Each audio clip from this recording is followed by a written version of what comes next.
Hello again, everybody. Welcome to the Backbone Podcast, where common sense still makes sense in a world that is sick and only getting sicker. And today we have a very interesting development. We have Matt Walsh, somebody that I'm not, as we all know, I'm not a big fan of Matt Walsh. I think he's a bit of a milquetoast conservative, one of these,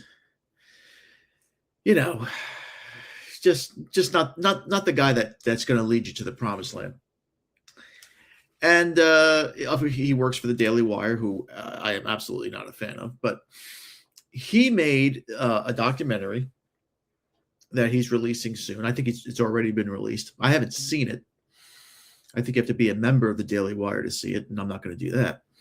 But he put out a trailer on the topic of the farce that was the civil rights movement and the clown and the ringleader who fronted it by the name of Martin Luther King.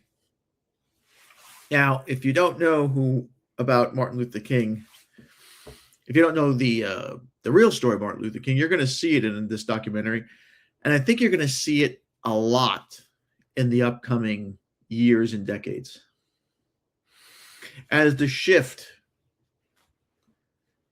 begins to come back to the light, as the sainthood of these people like Martin Luther King and Rosa Parks and Malcolm X and all these nut jobs, these troublemakers, and this awful societal destroyer called the Civil Rights Movement, the Great Society movement led by one of the worst, most incompetent men in the history of the United States, Lyndon Baines Johnson. We're going to see a lot more of these exposés exposing the real people behind these movements and what was in it for them, who benefited, who profited, who financed. I think we all know who financed.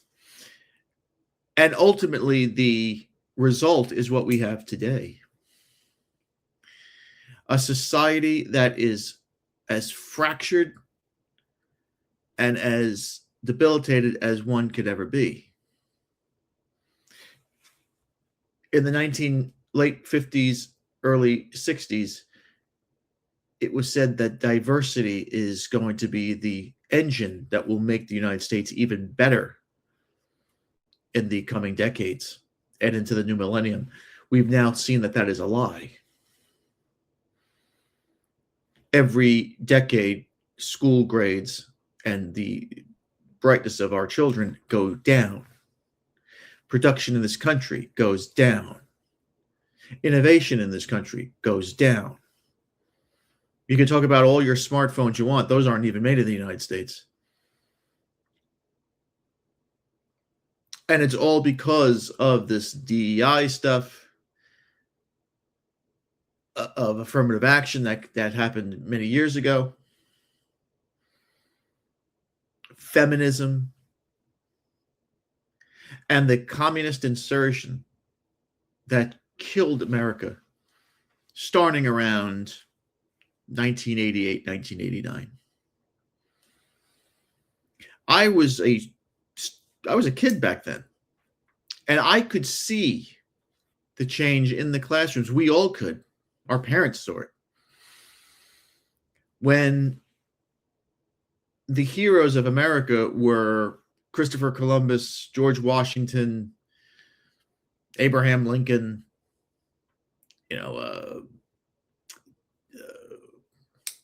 Davy Crockett, it began to sway where those guys were considered evil. They were considered maniacs and killers. We didn't celebrate Lewis and Clark anymore. We celebrated, Harriet Tubman. We didn't celebrate Christopher Columbus or Vespucci or Henry Hudson or any of the other great explorers that came to the Americas. No, we celebrated the Amistad movement. We didn't celebrate George Washington anymore, or Thomas Jefferson. Instead, we mentioned the fact that had to be mentioned that they owned slaves and they raped slaves and they had half slave babies and all this other garbage. And now we started to venerate guys like Martin Luther King and Marcus Garvey and Malcolm X. This was all happening late 80s, early 90s. And it became even more punctuated once, of course, the real first black president was elected in 1992 by the name of William Jefferson Clinton.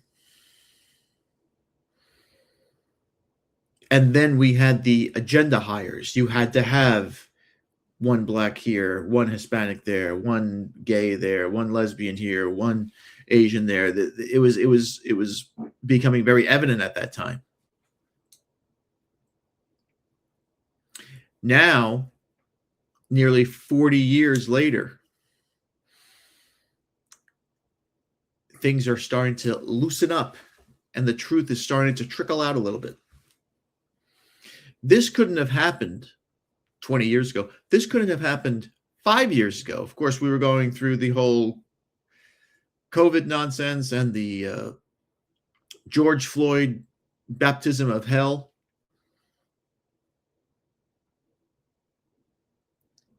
And that may have started the turnaround of white people finally saying, you know what, enough's enough. And it hasn't even reached 1% yet. You still have in the Western world probably 90% of white people who still feel guilt, who still feel shame, and who still feel fear of speaking out and defending themselves, defending their ancestors and the greatness of their ancestors, the greatest human society in the history of the world happened in Europe, nowhere else. And yet we were led to believe that our ancestors were inbred, they were sleeping in caves, they didn't have an alphabet, they didn't have a numerical system.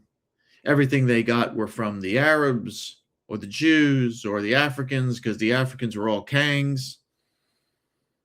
And that white people just benefited from everything. And then somehow, some way, even though we are lacking in all capacities, we stole everything. And we imprisoned people and enslaved people and murdered people. The Romans weren't white people, they were black. The Greeks, Alexander the Great, black. Look at the movie The Odyssey, Helen of Troy, supposed to be black. The replacement of white people is happening. 8% of this world's population, and all you see are commercials and advertisements of black men and white women having babies together. Google white women and see what comes up, especially with the images. And it all started with the guy you see here, Martin Luther King. Who was Martin Luther King? Well, he was a quote-unquote preacher from the South. He was considered a dangerous troublemaker. John F. Kennedy worried that King would be influenced by communists. And in August of 1966, King was bringing his civil rights campaigns to northern cities to address poverty, slums, housing segregation, bank lending discrimination, all the shit that you see today. A Gallup poll in 1966 found that 63% of Americans had an unfavorable opinion of King compared to 33% who saw him favorably. Today, it's the opposite, vastly the opposite. King is viewed as something of an American saint or hero or Superman. A most recent Gallup poll, which I question, discovered 94% of Americans saw him in a positive light. The man has a birthday as a national holiday. His name adorns schools and street signs. In 1964, at the age of 35, he became the youngest at the time to receive the Nobel Prize. I still think he is the youngest. Americans from across political spectrums invokes King's name to justify beliefs and actions and character. What a psyop. But in fact, if you had the blinders off, we all saw that King was a radical. He believed that America needed, quote, radical redistribution of economic and political power. Haven't we heard that before? He challenged the American class system and its racial caste system. He was a strong ally of the nation's labor union movement. And of course, in April 1968 in Memphis, he was assassinated where he had gone to support a sanitation worker strike. He opposed U.S. militarism, and especially during the country's misadventure in Vietnam. He was a critic of American society and his strategy for changing it. King pushed the country towards a more, let's say, a social justice space rather than a Democrat Republican space, republic space like the Romans intended. If King were alive today, he'd be in front of a Walmart protesting. He would be at the forefront of battles for strong gun control. He would protest Wall Street banks. He'd be standing side by side with homeowners facing foreclosure. He would be calling for dramatic cuts to military budgets and reinvest in public dollars for jobs, education, and healthcare. Doesn't this all sound familiar?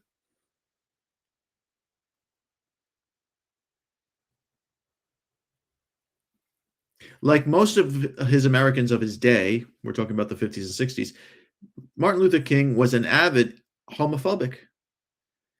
He even thought that one of his closest friends, Bayron Rustin, was gay. But today, King would be undoubtedly stand with the advocates of the LGBT alphabet mafia rights and support same-sex marriage, just as he challenged state laws banning interracial marriage.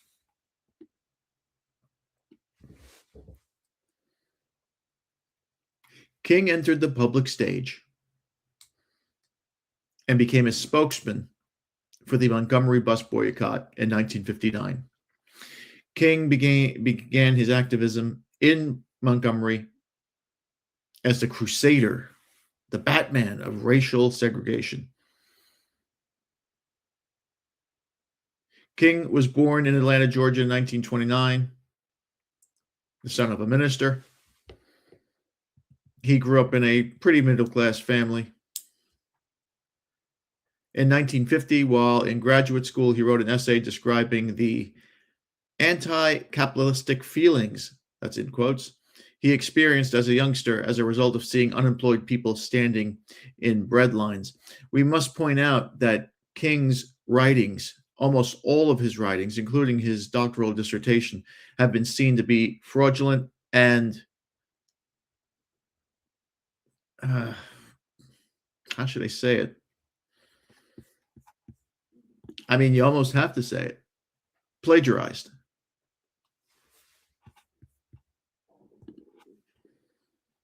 During King's first year at Morehouse State, civil rights and labor activist A. Philip Randolph spoke on campus. Randolph predicted that the near future would witness a global struggle that would end white supremacy and capitalism. He urged students to link up with, quote, the people in the shacks and hovels who, although, quote, poor in poverty, were rich in spirit. King was an avid reader of Mahatma Gandhi and Karl Marx. And in 1955, he, quote unquote, earned his doctorate from Boston University, where he studied the works of Reinhold Niebuhr and the influential liberal theologian.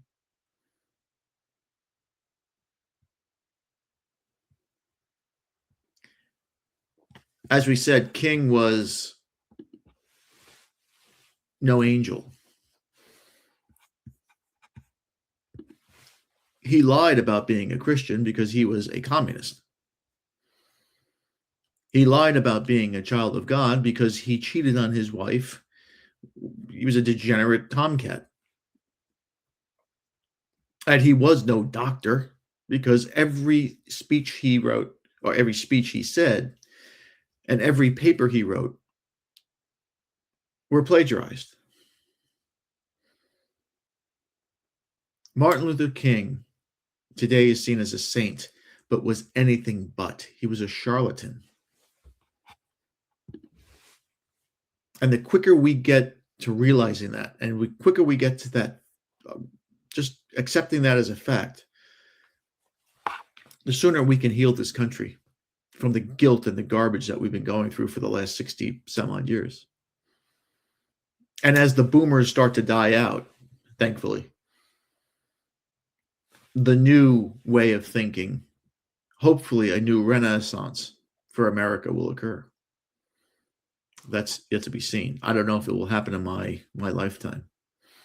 It's up to this new generation. These next two generations, it's definitely up to them. The millennials are all but finished.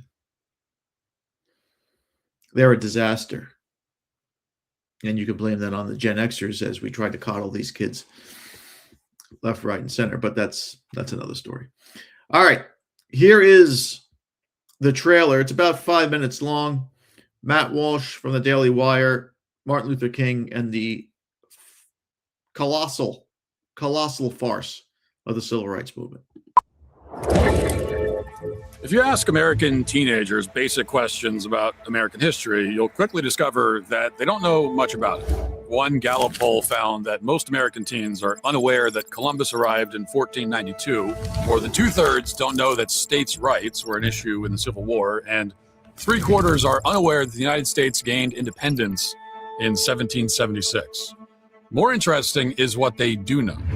In May 2008, two college professors gave 2,000 American high school juniors and seniors a simple prompt. Starting from Columbus to the present day, jot down the names of the most famous Americans in history. The only ground rule is that they cannot be president. The top 3 answers were all black: Harriet Tubman, Rosa Parks, and, in first place, of course, Martin Luther King Jr., who was named by 2/3 of the students. Benjamin Franklin, by comparison, was named by just 29%. Thomas Edison made the top 10, but was outranked by Oprah Winfrey. A similar survey of college students between 1975 and 1988 had radically different answers. Their top choices, Betsy Ross and Paul Revere, didn't even make the top 10 by the mid-2000s. This is because sometime between 1988 and 1995, things radically changed. National heroes like George Washington and Ben Franklin were replaced with a new class of central figures in American history. As the authors of the study put it, by the mid-1990s, quote, African Americans and women had moved to the center of American history. Ask any American who went to public schools between 1995 and today, they'll tell you the central feature of their social studies classes, as history became known, were the histories of slavery and the civil rights movement. They likely remember watching videos like this one in school. We wanted to show you a clip of Martin Luther King Jr.'s I Have a Dream speech there, but it turns out we couldn't. That's because King's family owns the audio from the speech, and they wouldn't let us use it. You might think that's weird. This is America. Surely you can use a short soundbite of an extremely famous speech in an educational video. And in most cases, you'd be right. But according to our lawyers, we can. In fact, we can't show quotes or read on air any portions of speeches owned by King's estate. It turns out his family has done all sorts of things to stop people like us, including, amazingly, releasing the speech as an album so they could secure special music rights. They published his life's work as a book to secure additional rights, and recently blocked OpenAI from allowing users to recreate King's likeness. These gimmicks gave them total control over how King is portrayed in media today. Why would they rig our legal system like that? Well, money is one reason. When CBS broadcast portions of the I Have a Dream speech on air, the family sued and the company settled. King's family has made a lot of money suing media outlets. But another reason is that they want to silence critics like us. They need to protect his legacy, keep making money off him. What they're doing makes it very difficult to honestly reevaluate Martin Luther King Jr., and you're about to see why they don't want people to do that. It turns out the king you've heard of is a carefully curated creation. His estate's efforts perfectly illustrate what the civil rights movement has become, and as we'll show in this episode, what it always was, a gigantic lie.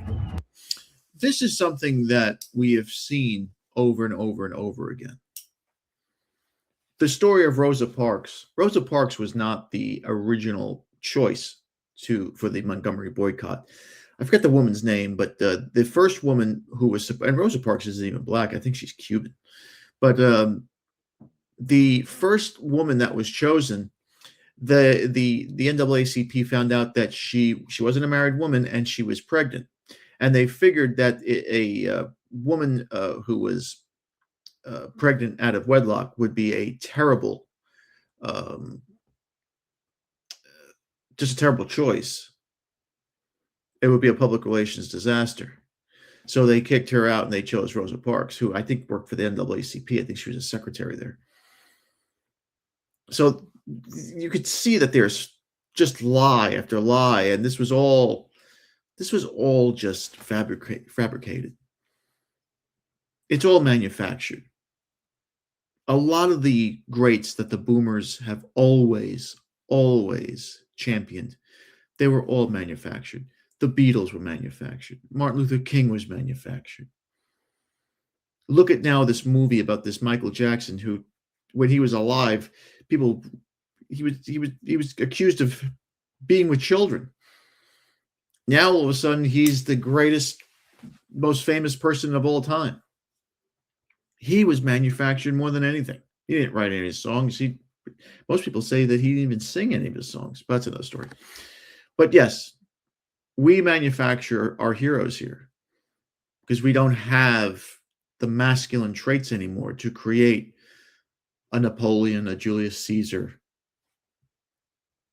a Charles Martel, a Peter the Great, a Frederick the Great. We don't have that. We have to manufacture them. Martin Luther King was manufactured, and it's all a lie.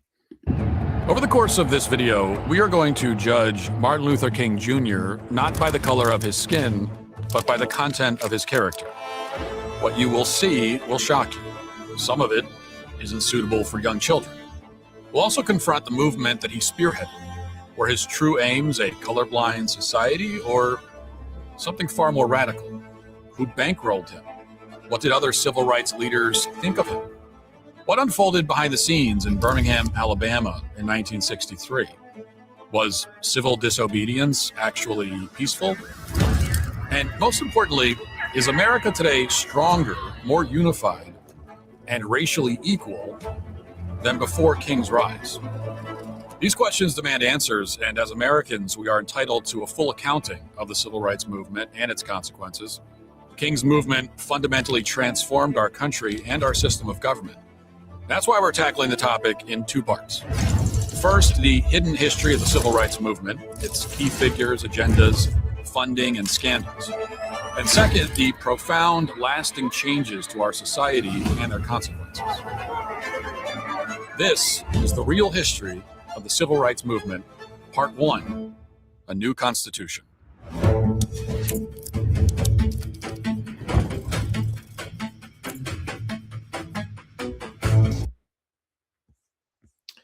All right, so there's the trailer.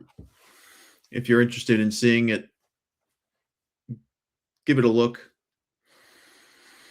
You saw, and I noticed that they had a picture of Jackie Robinson there. You talk about a guy who has been overrated like no other. It's Jackie Robinson. Every year on April 17th, they have to have every major league ball player wear the number 42. You know, if Jackie Robinson were white or Hispanic or Asian, he would have been remembered as a pretty good player. I mean, this is a guy who never hit more than 20 home runs. Right? A good player. But the fact that we that Major League Baseball has put up his pictures and retired his number and done it's ridiculous. If you were to walk into Citi Field when Fred Wilpon or Freddie Coupons owned the Mets, he covered almost the entire amount with Jackie Robinson photos and action shots. Jackie Robinson played for the Brooklyn Dodgers, not the Mets. Jackie Robinson played in Brooklyn, not Queens. You have towns today, cities today, that have been destroyed by low-income housing, that have this guy's Martin Luther King's picture, statues, and schools named after him. And these places are slums. And can you tell me that the world today in 2026 is better than it was in 1956? Can you honestly say that? And don't give me the whole thing with, well, who is it better for? I don't care. America back in the 1950s was 93% white. You can't worry about the 6% of the population that isn't getting treated the way they think they should. The majority rules, and the vast majority rules. Now we have a country where we have 13% of the population committing almost 60% of the crimes. And this is after trillions upon trillions of dollars have gone into welfare programs and food programs and housing programs and educational programs dedicated and geared towards one people. And they still cannot get out of their own way. It's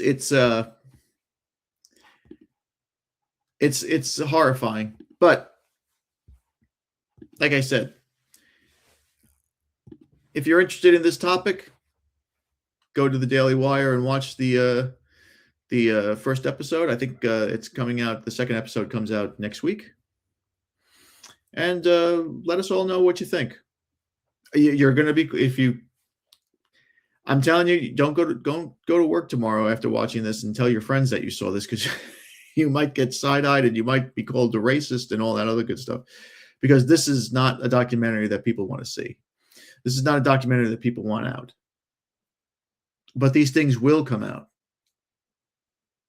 And the truth, as always, the truth will always set you free.